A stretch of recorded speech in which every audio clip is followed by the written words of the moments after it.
now listening to the Hold Your Point podcast, a platform dedicated to discussing millennial culture and experience through a Christian lens, redefining who we are with cultural excellence and as children of the Most High, cultivating thought-provoking discussion and spreading the word of God with love. Hold your point. Good morning, good afternoon, good evening. Peace to the planet. This is the Hold Your Point podcast. We are the Hold Your Point podcast crew. My name is Fortunato, and we got I got my brothers in the house with me, DJ, DTH, Lee Strauss, Michael Joseph. What's going on, fellas? What's going on, everybody? What's happening? We already in the building. Tapping in, man. Yes, sir. Another week, and we got some very special guests in the house. We got a few ladies in for a very special topic we got this evening. We're going to go ahead and let them introduce themselves. Tell us a little bit about who you are, where you're from, what you do, if you wouldn't mind, please. All right. First of all, that intro was fire. Let me just say appreciate it. My name is Kishana. You can call me Key. I am by profession a licensed insurance broker. But my purpose, I am a life coach, CEO, and author. I help women to realign with who they are in their single season. That's me. Hey, I like that. Hey everyone, I'm Nikki with My Comfy Couch. So I have a podcast where I have men and women come on and address the dating related issues that we have going on. So this platform, if you're single, you want to know what's going on in the dating field and have some open, real candid discussion, you could check me out, My Comfy Couch. You could check me out on Instagram, which is Comfy Couch Talks, or you could check me out on YouTube. I post weekly if you look up My Comfy Couch. All right. Nice. Welcome. Nice to have you back. All right, good evening, everyone. My name is Abigail. You guys can call me Abby. Professionally, I am a special education teacher for elementary. I teach third grade math. And I'm also a children's author on children with disabilities and how we should have them included, thinking about equity and tolerance. So, yeah. Wow. Nice. All right, Abby, welcome to the pod. All right, we got a nice panel today. Let's do it. Hey, yes, sir. Hey, so we got a great topic that we want to jump right into, man. We want to talk about conflict and confrontation. We talked about this topic a little bit a few weeks ago, and we want to open it up and talk about conflict and confrontation when it comes to men and women in relationships and our interactions with each other. And you know me, man, I like to jump in and put water in the basement with that gut punch right away. So I didn't get it. It's a boxing term, man. You gotta keep. But yeah, so I wanted to ask y'all first off is why do y'all think like there's always usually a conflict when it comes to finances in a relationship between men and women? And I know it's a big piece to dissect sometimes because it's like no matter how much you love each other, like it's always going to be a period where finances comes up, and it could be to a certain degree where it just causes y'all to split, or it might be to a lower level. But why is it always a common point that we see in relationships? Because love don't pay the bills. That's what they say. I like it. Okay. Talk about it. Guys, as much as you love someone, I mean, it's cute at first, but when the spending habits become in the way of your lifestyle, this is why it's such a good conversation to have early on, because I don't think it's something people talk about, which I think is a big problem. We're talking about all kinds of stuff when we meet someone, but we got to talk about finances. We got to talk about how we grew up, how we perceive this whole finance thing is going to go. Are we going to have a joint account? Is it going to be single? What's your spending like? Like, this is such a good topic because this is something that people are not speaking about. So when you meet someone, you're getting to know them, find out what their finances are like.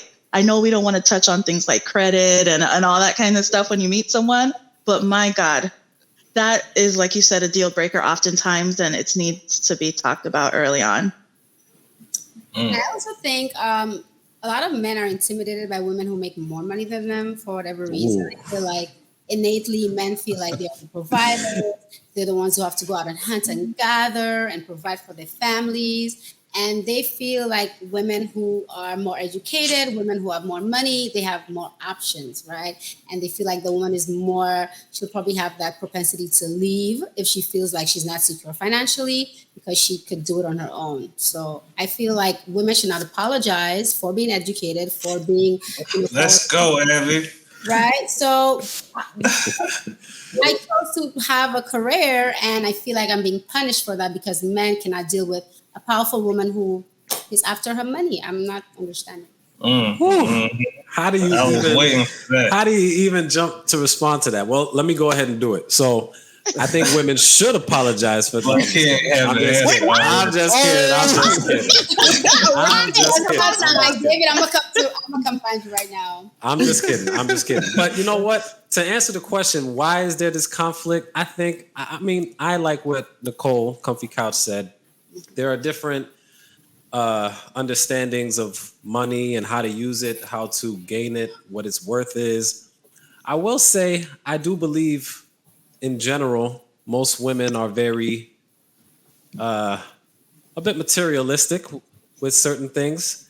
And it's interesting because I've heard a phrase that women are more interested in people and men are more interested in things, which a lot of times when they pursue careers, you see a lot of men join STEM fields, science, technology, engineering, and math, because they're working with, apparatuses, products, and not so much people. And on the other hand, you see a lot of women go into teaching and healthcare because they're more social creatures, more social people, and they're very good with doing that kind of stuff. But when it comes to, I guess, your house and things that you want, in my experience, I see that a lot of the brothers I know, they're not seeking too many things to put in the house. I mean, I've seen pictures on Facebook where you see a TV on the wall, a futon on the floor, and the guy is peaceful. And women look at it and they say, this man can't be living happy. And then you'll see men commenting that women can't understand how simple men are. So when it comes to things in your life, I don't think that it's the men who need as much. It seems to me that women want stuff. And I'm not saying that's bad or good, but I think that's where the conflict kind of comes from my perspective. Yeah. Yeah, no. I agree. Wow, so you're going to blame it on us. It's our fault. I don't think it's blaming it on y'all. And I'm going to hop in here and say it like this. It's a fact. It's a known fact that women are 80% of the consumer base in the world.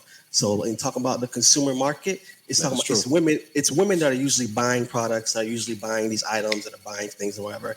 And that's when it comes down to when we talk about these conflicts between men and women. Sometimes you have, you see that, men sometimes don't want to provide for some of these women that have all these high expectations for these things, and have all these unrealistic expectations for a bunch of, things that they don't necessarily need, but they just want, and they just see it. And part of that, part of that is the age that we live in now today. We live in an age today that real quick, that has social media, and people compare themselves to other people, and they see things that other people have, and they see things that other people want, and that feeds into all these conflicts that we have now today. Go ahead, Michael. I agree. I agree and I disagree. Look, money at the end of the day, money doesn't. Here's the thing. I think that it's a lack of financial education. A lot of people don't know how to manage money. And then if you're going to go manage, if you don't have that lack of knowledge, then you got to go manage a whole household. You know what I'm saying? And as a man, you got to be a leader in order, to be able, all right, well, this month we're going to pay for this, pay this off, pay this loan off or whatever. And then if we have enough money, then we can go buy that, fancy dress or that. What's that new bag that got the T on it? I don't know. But yeah, I don't know. Come on, it's Telfair. Yeah, hey, listen. 3 sizes and all different colors. Come on, Mike, you got to keep up. Hey, listen. Valentine's Day coming up. I'm a single man. I'm not joking. It's just a lack of financial knowledge, man. I feel that's what it is. If we were educated financially and know how to manage money properly, then, a lot of relationships could have been saved. That's straight facts. That's facts. I don't think it's always the women. I think it's the type of women that a lot of these men like. They like the women who, which I understand, look a certain kind of way. So those women, cost. But if you want the average Joe Church of God 7-day woman, that's, maybe a bit more traditional, not really in style, or someone Some like of them Abby expensive said, too. who has their own money and stuff. Like, we're Get more you a looking Hyundai. for people for support and things like that, because we could buy our own stuff. So I really think it depends on the kind of woman. I don't think it's every woman that's materialistic. But hold on. But to that point though, Nicole, like so are we all right, so are you saying that women associate a cost with how they look, or is that like a man's point of view? Because I mean, I think a lot of that's what we're saying a lot today is like women is like, oh, can you pay my bills? Cash out me some money first if you want my attention. Where are you finding again? It's the type of women. Women, which women? Exactly. Because I've never asked a guy to pay any of my bills. I've never asked a guy to cash out me, Zelle me, Venmo me. Exactly. I mean, you may not have in so many words, but if a man's finances is not never insinuated, never dropped a hint, because I don't need that, right? And like Nicole was saying, a lot of us, for me, I don't spend money on expensive things. I might look expensive, but honey, hello, Clarence is my favorite brand, okay? I like that. So I feel like Mike was saying, it's about financial literacy, right? A lot of us, especially African Americans, I'm just gonna go there. No, talk about it. And Caribbean. Francis, we wear our wealth. Okay, we don't want to invest. We don't think about legacy and just thinking about what we can do for the future. Things that are we rather go buy an expensive car, and we rather get the Chanel and the Gucci and the this and the that. I'm not saying I don't have any of these name brand things. I don't even know what they look like, girl. I don't.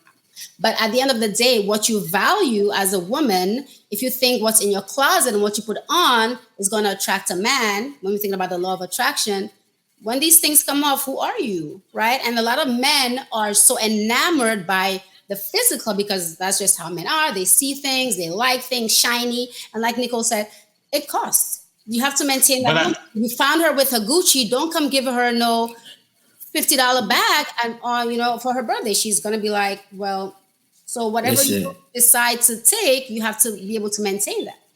I agree. I say every woman has a price tag. I'm sorry. Yeah, but doesn't I mean, but equally though, a man has a price tag, because like a woman who ain't got certain things going is not gonna get a high value man. Like, you're not just gonna pick up a high value man just based on like what you looking like for the evening. Like, if you're not really something to the table, if you're not long term, if you're not a high, I'm not talking about like a guy who has a couple dollars and he play ball or he does music. I'm talking about a high value man who has a high salary, who's a high earner. Like, you have to bring something equally to the table for it to actually work. And so, I mean, it's just the same way in reverse. Like, if this man come up to you and he Gucci down, pulling up in a Wraith, like, if you ain't got it and you got Tarjay on, he has to leave possibly, Ain't no wrong with Tarjay. I'm just saying. They're actually expensive. I want to say something about the guys always saying that women just want money. Listen, guys complain women want money and women complain men just want sex. So just like you guys keep meeting women that saying, hey, I want money, we keep meeting guys that just want to have sex. So I could stay there and say, hey, all y'all want to do is have sex. I'm not going to mess with y'all. And y'all could sit there and say, all we want is money and not mess with us. But it's the type of people. So that's why I want y'all to see, apples to apples here. Like, it's what you're seeing, but that's not the majority. All the women friends, female friends I have, they never ask a dude for money. Like, they would never do that. So that's why I want you guys to know it's the kind of woman, it's the kind of man. Mm-hmm. And that's why those conversations are needed before jumping into anything serious. That's true. Mm-hmm. That's true. I would say, I think kind of what you're bringing up, Nicole and Abby, is that you guys associate yourselves with certain women who hold themselves to a certain standard. And that's great. But I think it's more anecdotal evidence rather than what happens in general. And so the thing is, for the most part, you operate in your world, and for all of us, and we think what we're used to is what everyone's doing. But when you really take a step back and look at the whole landscape, and I'm talking about, the US, right? Here in the West. The thing is, you mentioned that there are certain women who will behave a different way, but I think the issue with some of the guys that they're finding is that those nice, good church girls that you're talking about, a lot of them look a lot like the girls who are not in the church. And sometimes it's kind of hard to tell the difference. So before we can get to a place where we understand, oh, you actually are not just superficial or high maintenance, you actually would like to have a relationship with me. It's hard seeing it from afar because the way they carry themselves, the way they dress, the way they talk, it's giving, well, let me not say that. It's giving someone not in the church. So I think that's some of the issues some of the men have. Yeah. And I was going to say, to chime in on Nicole's point real quick, there is a difference between what men value and what women value. I mean, that's just fact. I mean, if we look at it, I know we were talking about, men see women as, gold diggers sometimes, as generally speaking in that sense, and women only see men as dogs, guys who only want, sex and that stuff. But in that sense, there is a dichotomy in how men and women view things. I mean, if we look at, biblically speaking, most of the curses that was placed upon men had to do with work, has to do with labor, had to do with producing, had to do with things of hard, labor to produce things and produce materialistic things. While the women's curse, Eve's curse, had to do a lot of times with, her physical nature, the body, childbearing, having enmity with the man and that sort and stuff. And you see those things, and then that's the dichotomy you have a lot of times. A lot of times there is a physical barrier between those things, and there's a sexual barrier a lot of times in those relationships. And so you just have to kind of balance sometimes. You can't be, focused on one thing, of course, but there is always a dichotomy, I want to say.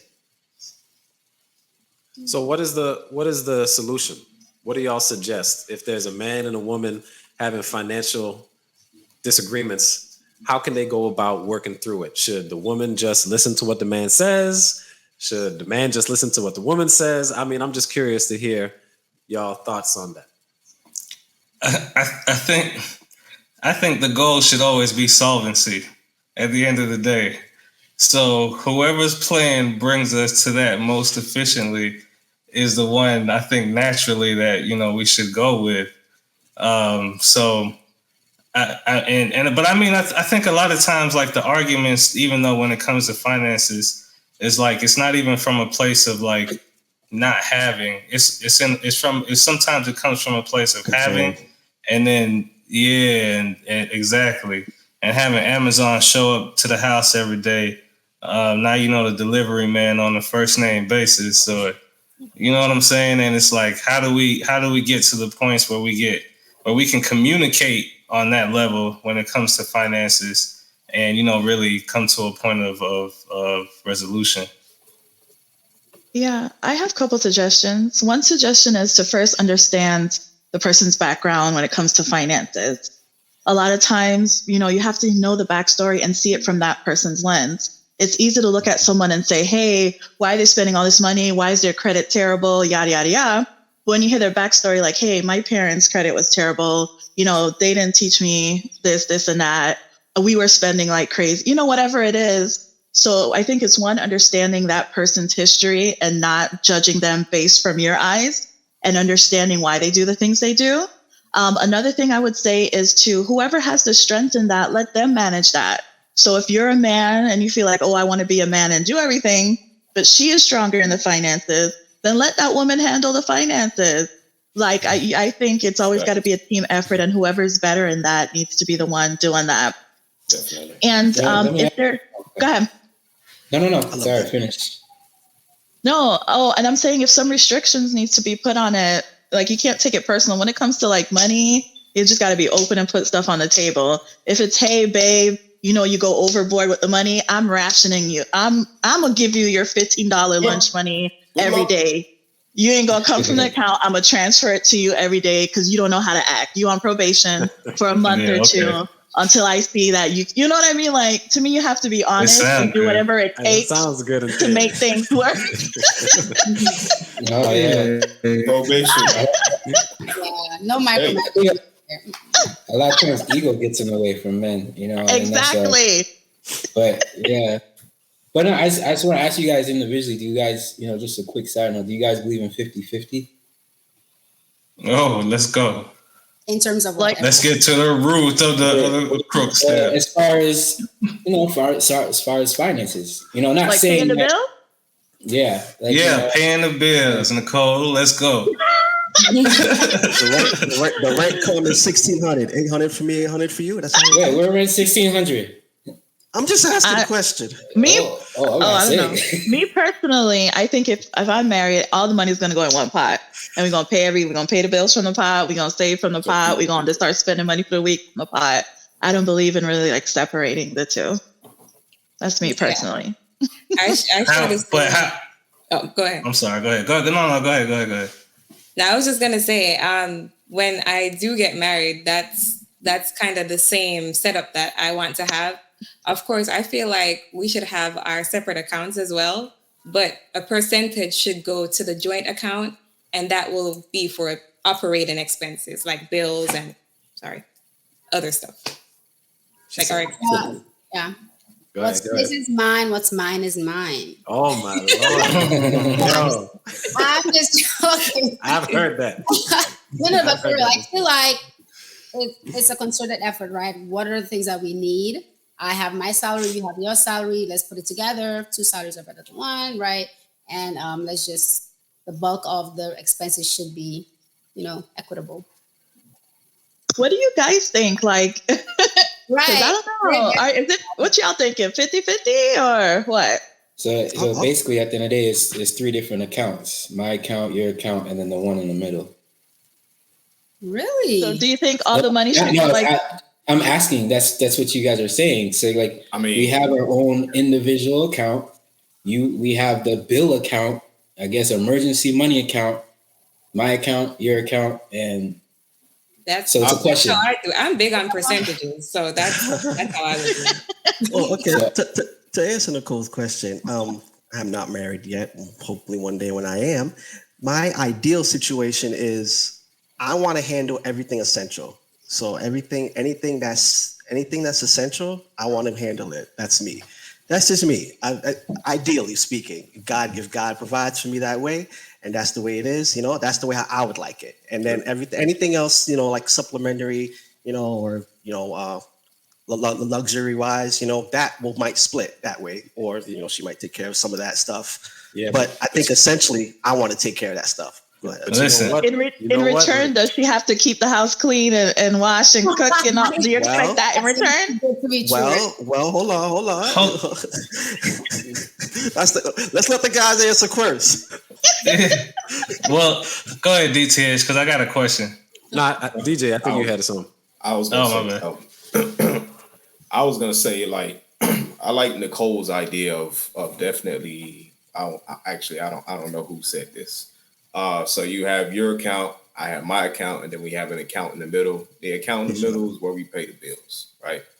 And then what Levi said, y'all already know I'm on that kind of time where, like, all right, there's going to become a time where I am going to be able to take care of the essential things like he's talking about. But the way I see it is if I'm getting to that level, then I'm not wanting you to be cooking and cleaning, because we're going to have somebody come in the house and take care of that too. So I say in the beginning, we'll share it out until one of us blows up, because, that's godly, right? God wants us to be kings and queens financially. Yeah, I know I'm on that kind of time. So that's my opinion. So there's only one thing, little monkey wrench for y'all. I hope y'all know hair and nails every 2 weeks is essential, right? Hold on. Y'all realize that. So be careful how you define essential, because women might come and tell you. She might say, "Look, you want me looking good." I cover nails, bro. I cover that. You want me looking good? Right. You got to cover my nails every 2 weeks. I think I missed the other part of Kishana's conversation was that you have to discuss these things before. So we definitely going to discuss what's essential and what's not essential. Hey, put it but down. no, I got a question for y'all though, because I mean I know like a lot of times the notion is that the man should be a provider and come with a level of being able to stand on his own financially and so forth before he approaches a woman and kind of have certain things in place. But I wanted to ask y'all, like, what do y'all think a woman should bring to the table when it comes to a relationship? Well, that's a good question. Man, where do we start? No, That's tricky because Go ahead. when a woman brings too much, then she's too much, right? Expound. So, for example, again, a lot of men, I don't like to generalize, I apologize. Some men would rather be with a woman who they think doesn't have, that much of an education. She might be, they feel like the less educated you are, the more submissive you are. The more submissive you are, the less likely you are to leave them. So again, if a woman wants to bring what she has to the table, presenting herself as an educated woman, she's strong. I feel like a lot of men feel like because you're strong and educated, then you cannot be submissive. But it's either or. When that's not true, I feel like in some aspects, women could be strong, and in some aspects, they could be submissive. But a lot of men are turned off by a woman who knows what she wants, can take care of herself. So bringing things to the table for some men might be too much, and then we have to try to dumb down on who we are just to appease a man and try to get in the door. And it's like, why? Hey, why? So, why? Abby, can I ask you a question real quick? Let me ask you a question, Abby. Let's just say, you saw me on the street, or we were talking and we were interested in each other. Mm-hmm. And then I told you, on weekends, Saturdays and Sundays, I like to put on heels and wear dresses and stuff. Would you still be interested in me? What? Would you still be interested in me? I'm asking you a question. No. Oh, wait a minute. So my masculinity is not conditional, but your femininity is conditional. He went around the block for that one. I'm gonna have to watch it on replay and connect them dots. I'm still trying to catch up. I'm just saying. There's things that we say sometimes. You say, all right, in some instances, I can turn on my femininity and I can turn off my femininity. And in that aspect, when you flip it around the other side of the table, it sounds ridiculous, doesn't it? That's not what I was saying, though, because, okay, for example, I could be submissive in the bedroom, do whatever you want. My body is your body. But in certain aspects, when it comes to if my husband is probably making a decision that's going to, be detrimental to our relationship, I will stand up and say, I'm not going to be submissive and listen to this because this is really not good for us. I know financial literacy. I have a master's in finance. Let's do it this way, right? So a lot of women who are submissive across the board will do whatever the man says, whether they're leading them to a gutter, a hole, a precipice, a cliff, right? When they're, like I said, it could be layered. It could be different facets of a woman. I'm not just one thing.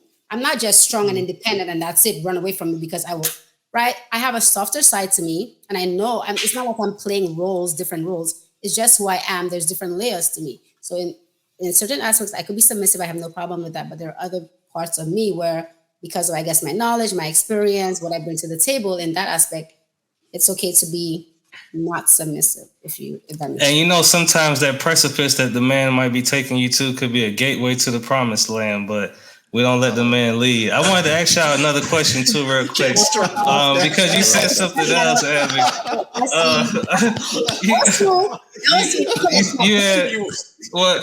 Because you mentioned that strong women, strong, educated, financially equipped women can take care of themselves, but from the definition and the precepts of the good book of the Most High, can a woman truly take care of themselves?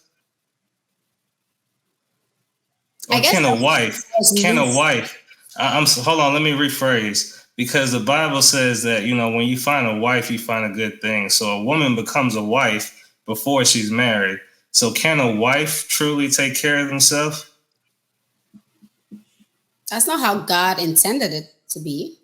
But if there's like survival, do we have a choice? If we're out here and these men are just like clowns, what we have to do, take care of ourselves, right? No woman would deny a strong man, a leader, that role. We want to be led. We want to be told what to do. Like, who got time to be trying to figure things out? The more you know, the more you could lead me, the happier I am. But I'm not going to sit here and let you, who I know, honey, lead me in a hole. It doesn't make sense. Like, this is like self-preservation, right? I'm thinking about myself, because as human beings, everything we do intrinsically, I don't know, like inadvertently, there's some kind of selfishness to it, right? I'm not going to have my partner, lead me in a way that it's not going to be, help me be successful or help us be successful. So if my husband is capable, if he's led by God, and if he is capable, right, then I have no problem being submissive. I have no problem letting him lead, but it becomes a different scenario when he's not equipped to do that job. Kishana, are you going? Good, DTH. So a question that I would ask is, why would you be with someone who you can't trust to lead you? Well, if he has a pretty face, I guess. Wait, hold on. Did we answer my question though about what a woman supposed to bring to the relationship? That too. We danced. I'm sorry. I was trying to answer. For me, I feel like a woman should bring, first of all, respect. I think as long as you respect a man, you have him like this. Men love respect and friendship, love. And I feel like a man just wants their woman to feel like they're home, like their safe space.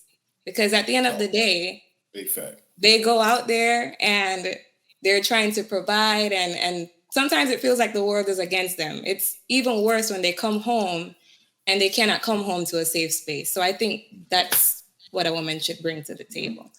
Sure. And to add on to that real quick, it's double if you're a black man. And the thing is, I actually saw something recently about this woman named Nora Vincent. Have you guys heard of her? It was this woman who was already kind of masculine. And at some point in her adult life, she decided to become a man. She didn't get any sex change or anything, but she just, dressed as a man and lived as a man. And not long, I think a year or so after she spent time living as a man, she committed suicide because she could not believe how unbelievably difficult a man's life can be, how little attention they receive, how no one seems to care about men's problems. You can look her up, Nora Vincent. It's actually a really sad story, but I wanted to respond to something Abby said a little while ago about wanting to be submissive to the right man and everything. I disagree with what you were saying, because what I've seen in my extensive experience with women over the years. Extensive? I'm just playing. That's just the last. I'm sorry. I didn't mean to do that. I'm sorry. That was the last. But I feel like I've seen women say a lot of times that they say one thing, but then they actually want something else. So for example, I want a man who will talk to me and open up and show me his feelings, tell me what he's feeling inside. And then when he does it, they flip on him and he pays for it. He can never open up to her again. She'll say, I want a man who is kind and soft, but really they want a roughneck guy who will throw him around a little bit. And so when you say that, yeah, I'll be submissive I think there are plenty of women who won't be submissive, period. And so it's something they say, yeah, I want a man to lead me. I want a man to lead me. But in their heart of hearts, they want to lead the man. And so it sounds nice. Something I found is that women are very good at saying what's politically correct. If maybe they're trying to impress other women, I don't know. But in reality, a lot of times what they really want or what they really want to do is the opposite of what they say. But I can flip it back on guys too. I mean, men say, oh, I want a woman who's submissive and who's so lovey-dovey. And then, oh my gosh, she's so annoying. This girl keeps calling me at work. She can't give me a break. She's me, my boys keep saying like, yo, what, right? Like, girl, why you on me? Like, get off, right? They feel like they're being smothered. That's what you just asked me for, to be lovey-dovey, to be kind. So whatever men ask for, it could be flipped too. The things that you love about the woman in the beginning is the things that will annoy you about her in the end, right? So it could go either way. How life goes. Okay. No, that is true. That's true because that's true. you know I see that actually. We're emotional people, and I remember somebody told me one time is how I feel about you on Monday is not how I'm gonna feel about you on Thursday. So just because I feel this way about you now doesn't mean my feelings gonna be, you know, it may get stronger, but once you actually taste the candy or taste the cake or whatever you are trying to seek, it's like, man, I'm really not feeling this like I thought I was. It's just us as human beings. So it's not just women, it's men too. I agree with that. Yeah, I'll say, like, I keep hearing everybody saying submissive. The grass ain't always green on the other side. I tell you that, because I remember when I was about 19 years old. You know what I'm saying? You dated around a little bit. I remember I dated this young lady. She was very submissive, to the point where it's just like what y'all saying. It was annoying. Like you don't have. It kind of reminded me of my favorite movie, Coming to America. You know, when she told hop on one leg. It was pretty much to that point. I was like, bro, you don't have your own mind. What do you want? Like, well, say watch it. I'm telling what you, you wish for, man. Be careful what you wish for. You just might get it. That ain't what y'all want, man. What y'all want is a lady that's gonna be able to get into war with you. Like, if you saying something crazy, she'll put you on the straight and narrow. You know what I'm saying? That's really what you want. With respect. It's commonplace. And if you are leading correctly, she's going to be automatically submissive to you because you're showing a leadership skill, right? Actually, if you're following God, right, as we're supposed to be doing, right? If you're following God and asking Him to lead you, then she's going to automatically lead you. So I would say, like, you know, be careful with the whole submissive thing, man, because I'm telling y'all that ain't. I mean. Well, the only thing, like, I want to circle back to is, like, as far as what I've gathered that a woman needs to bring to the table is intangibles. It's literally just respect and a level of submissiveness. But it's like, you know, when I'm thinking from a strategical standpoint, like, I want somebody who's going to be almost on par with me financially or economically so we can, like, win this race in life. Or someone who's going to be, like, innovative and, you know, you have something going on your own already. You know what I'm saying? Like, I don't want to just, because you cute and you might be submissive and you respectful, now we can ride out into the sunset. Like, nah, like, what else you going to do? Like, do you have some ideas? Like, do you have a plan of action? Like, how are we going to multiply this pile that we have? Yeah, like, no, absolutely. All that stuff is dead. Like, and I think part of it is too, though. I think. Don't get me wrong. I do want a woman who's submissive, but I think the word submissive have been misconstrued a lot of times. Yes, it's been hijacked. It's been whatever you want to call it. But the term of submission, I don't want someone who just listens to every word I say and does everything I say, because I know myself, I'm not always right. So if you're just listening to what I say, we're gonna go wrong one way sometime. At some point, we're gonna go wrong. And so, to DJ's point, you need someone at some point to be like, hey, wait, maybe you should think about it this way and do it this way. And okay, yeah, cool. And then you have that man of God who obviously has the wisdom to listen to her and to establish that. But I guess to that point, you know, you definitely want to find that man of God. And I think that's sometimes where a lot of the ladies struggle, is because that the top tier men who I don't even want to strictly keep it financially and all that. The top tier men, a lot of times, are the ones who are stable. You know what I'm saying? They have charisma. They have you know, also along with the physical aspects. But those kind of men are usually the men that, you know, will reason with you as a woman in a relationship, of course. But to that point, there is a submissive factor to it, in that sometimes there does need to be a final decision made on things. Sometimes there does need to be a foot laid down. That does need to happen sometimes, and more times than not, God has laid that responsibility on the men. So, well said. Well said. You know, I think the mic drop.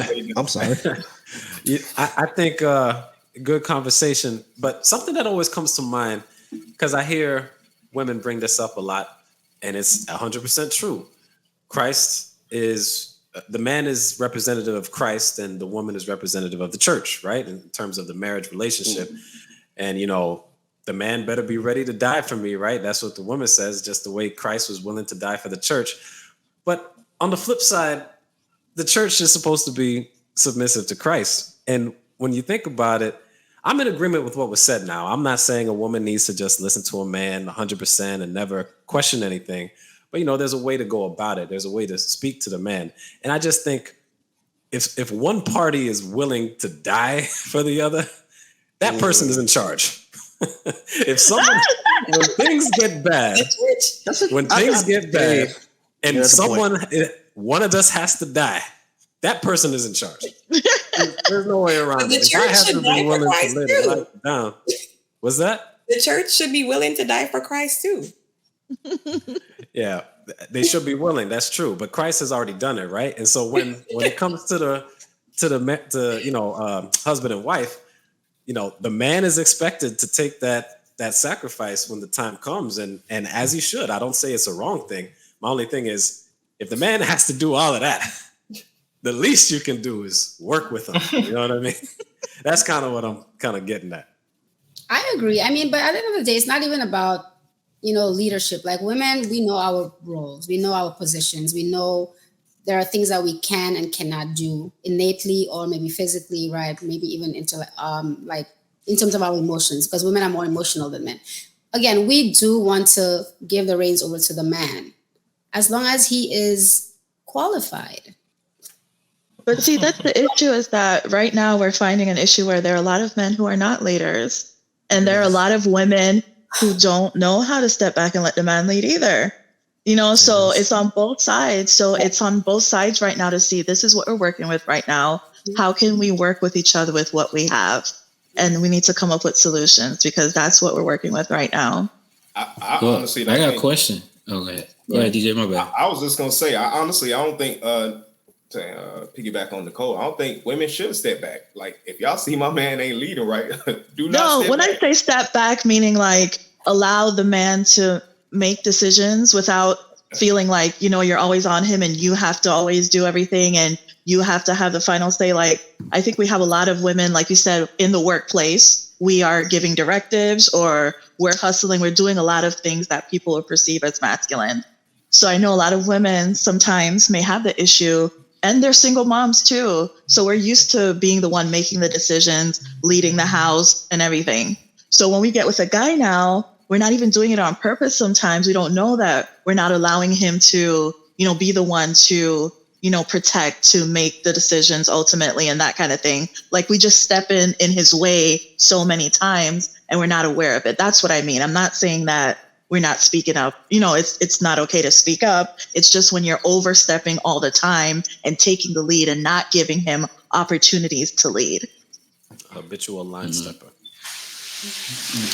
Yeah, do you think that's a problem these days with the dating stage? Is a lot of women are in defense mode versus to offense, and saying defense is in a sense of like there's not much for them to choose from. So they say there's not much for them to choose from because of this new generation and new age of strong women. You know what I'm saying? Like back in the days, women, not saying women weren't strong, but there's a lot of, as Boosie said, independent women out there.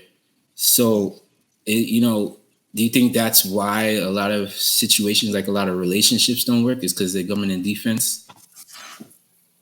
I feel like there's three things men think of. There's three kinds of men, right? Men who are thinking about, there's men for women, right? Where, oh, I'm a man for her. She's a damsel in distress. She needs saving. Oh, let me go save her, right? He's a man for the woman. Then there's the men versus women, right? The guys who are so misogynistic and they just don't like us. I don't know what we ever did to them. They're always bashing us, calling us names, blah, blah, blah. You guys are bad.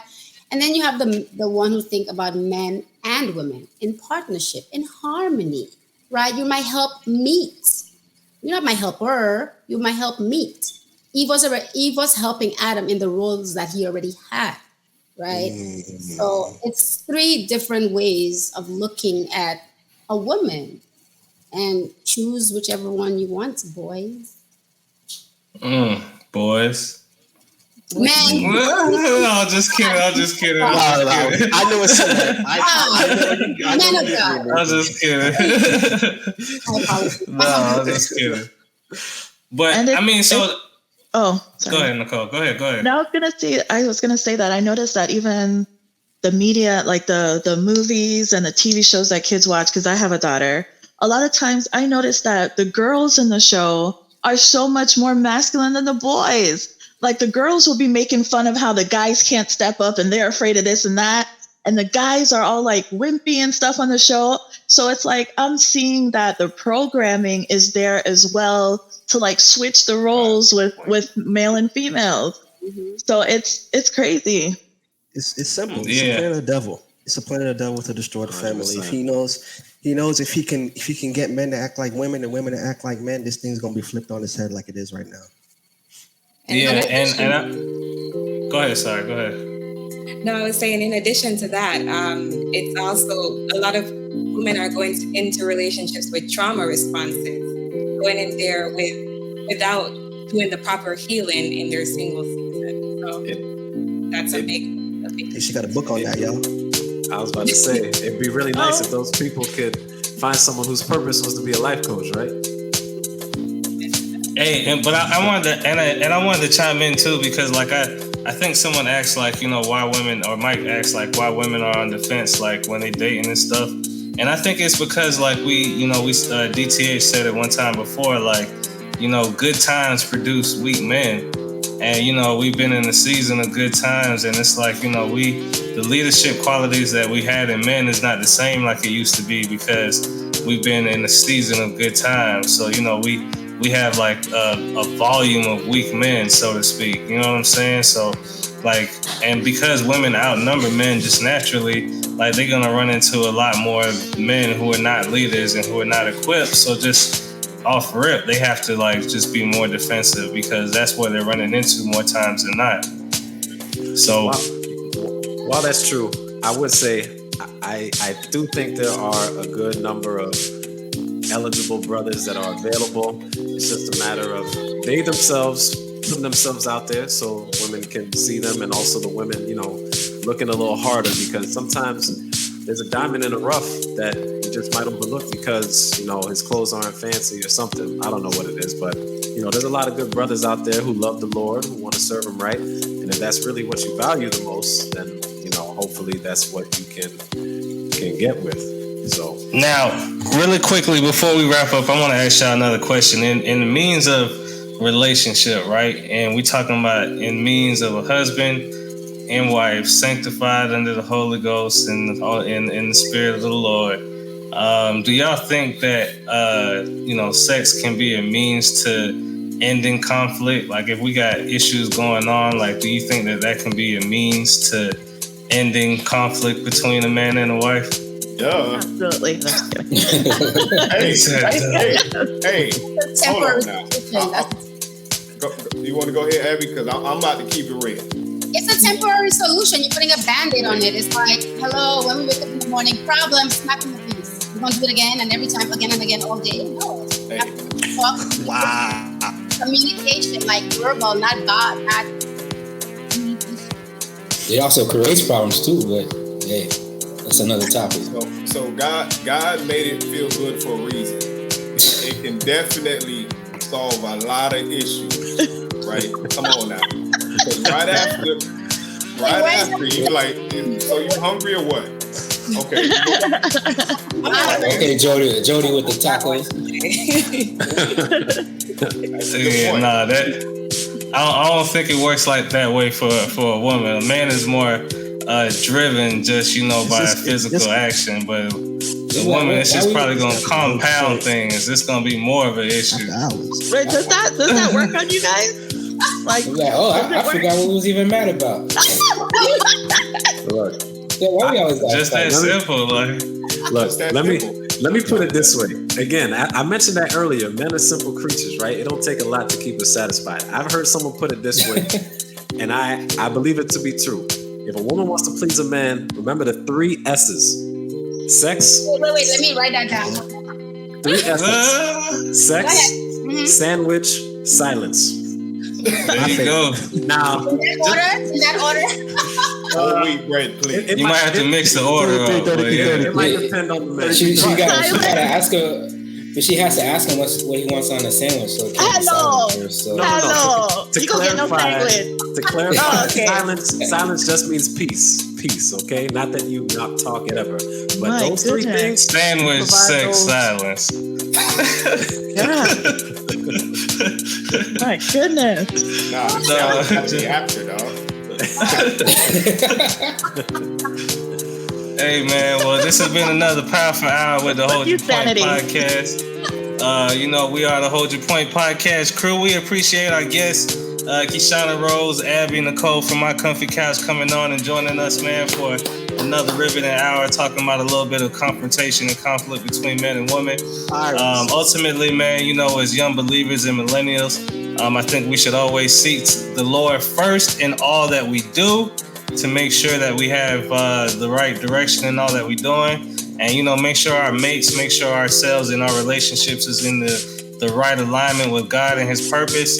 And if we fall out of that, man, everything and all things to God in prayer first and foremost, man. This has been the Hold Your Point podcast. Again, we are the Hold Your Point podcast crew. Make sure you like and subscribe on YouTube, Spotify, Instagram, Facebook, Apple, wherever you find us at. Tell a friend to tell a friend. And until next time, we out of here, man. We gone.